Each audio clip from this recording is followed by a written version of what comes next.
Hi there, I'm Tim, and I'm here with my awesome Grandpa Joe. Grandpa has heard a lot about cryptocurrency, and he has more and more questions. Grandpa and I continue our conversations about this amazing world of crypto. Today, we'll dive into the basics of crypto mining. Let's get started. Timmy, this cryptocurrency sounds like something out of a science fiction movie. It's pretty cool, Grandpa. It's like digital money. Digital money? How do you mine digital money? Do you need a tiny shovel and a pickaxe? That's a good one, Grandpa. I laughed. It's called mining, but not the kind we're used to. No pickaxe? But how do you get the cryptocurrency out of the ground? Well, Grandpa, it's not actually in the ground. It's all digital. Digital dirt? Not exactly, Grandpa. Imagine a giant puzzle online. A puzzle? I love puzzles. What kind of puzzle? And mining is how we uncover that digital gold. Digital gold? Now you're really making my brain do backflips. Think of it like this, Grandpa. Cryptocurrency is like digital gold. So, no actual digging? Nope. Instead of pickaxes and shovels, we use computers. Computers? Those things you use to check your email and play solitaire? The very same. But in this case, they're working hard to solve that giant online puzzle. Solving puzzles? Tell me more about these puzzles, Tim. Okay, Grandpa. Imagine a really complicated math problem. Math? Don't tell me I need to dust off my old calculator. Don't worry, Grandpa. The computers do all the heavy lifting. So, these computers are solving math problems to find digital gold, but why? That's a great question, Grandpa. These computers are like digital miners. And just like real miners, they're rewarded for their hard work. They get paid in cryptocurrency. So it's like a digital gold rush? You could say that, Grandpa. I laughed. But instead of rushing to California, we're using computers. I added. And the best part is, anyone can join in on the fun. Wow, Timmy, the future is something else. I know, right? Cryptocurrency is changing the way we think about money. It's faster, more secure, and accessible to everyone. It's pretty amazing. But seriously, mining is not as easy as it seems. Mining requires significant expenses for electricity and equipment. Environmental sustainability concerns have become relevant, and some companies are working on developing more eco-friendly methods, such as using renewable energy sources. Tell Tim us briefly how this magical process happens. Yes, let's dive a bit deeper into the fascinating world of proof of work, or POW for short. POS1S, hashing. In the POW system, miners compete to solve complex mathematical problems through a process called hashing. These problems are so challenging that they require significant computational power to solve. POS1S. When a miner successfully solves the problem, they get to add a new block to the blockchain. This process ensures that the network remains secure and tamper-proof. POS1S, creating a block. Once a miner solves the problem, they create a new block that contains a list of transactions. This block is then added to the blockchain, becoming a permanent part of the ledger. POS1S.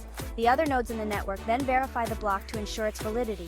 If everything checks out, the block is accepted and the miner can move on to the next challenge. POS1S. Rewards. Miners are incentivized to participate in this process through rewards. When a miner successfully adds a new block to the blockchain, they receive a reward in the form of cryptocurrency. This reward not only encourages miners to keep the network secure, but also introduces new coins into circulation. POS1S. So friends, proof of work is a fundamental concept in the world of cryptocurrency, ensuring the security and integrity of the blockchain. POS1S. All right, Tim, tell me this. Can ordinary people like me, for example, mine a bit of Bitcoin? How accessible is it? Cryptocurrency mining is indeed accessible to many people, but there are several factors to consider before starting. Let's look at what is required for mining and who can do it. _ Mining requires significant costs for electricity and equipment. But can ordinary people mine some Bitcoins? How affordable is it? Is it worth doing this? First, let's talk about the costs. Mining isn't just about having a computer. It requires specialized hardware called ASICs, application-specific integrated circuits. These machines are designed specifically for mining and can be quite expensive, ranging from hundreds to thousands of dollars. Then there's the electricity. Mining consumes a lot of power, and depending on where you live, your electricity bill could skyrocket. Some miners even move to places with cheaper electricity to cut costs. So, can ordinary people still mine Bitcoins? Technically, yes. However, due to the high costs, it's become less feasible for individuals to mine on their own. Many people join mining pools, where they combine their resources with other miners to increase their chances of solving a block and sharing the rewards. Is it worth it? That depends on your situation. If you have access to cheap electricity and can afford the initial hardware investment, it might be worth a shot. But for most people, the costs outweigh the potential rewards. So while mining can be an exciting adventure, it's important to weigh the costs and benefits before diving in. Stay curious, keep learning. Now that we've talked about the costs of mining, let's dive into the different methods you can use to mine cryptocurrencies.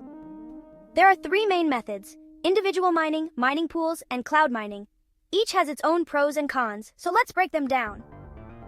First up, individual mining. This is where you mine on your own, using your own hardware and resources. The main advantage here is that you get to keep all the rewards for yourself. However, the downside is that it can be quite challenging and costly. With the high competition and difficulty in solving blocks, it might take a long time before you see any significant rewards. Next, we have mining pools. This method involves joining forces with other miners to increase your chances of solving a block. By pooling your resources, you share the rewards based on the amount of work each miner contributes. The main advantage of mining pools is a more consistent and stable income. However, you also have to share your rewards with the other members of the pool. Lastly, there's cloud mining. This method allows you to rent mining hardware from a third party, so you don't have to worry about the costs and maintenance of physical equipment. The main advantage is that it's much more accessible and convenient. However, cloud mining can also be risky, as you have to trust the third-party provider, and there have been instances of scams in the industry. So, friends, each mining method has its own set of pros and cons.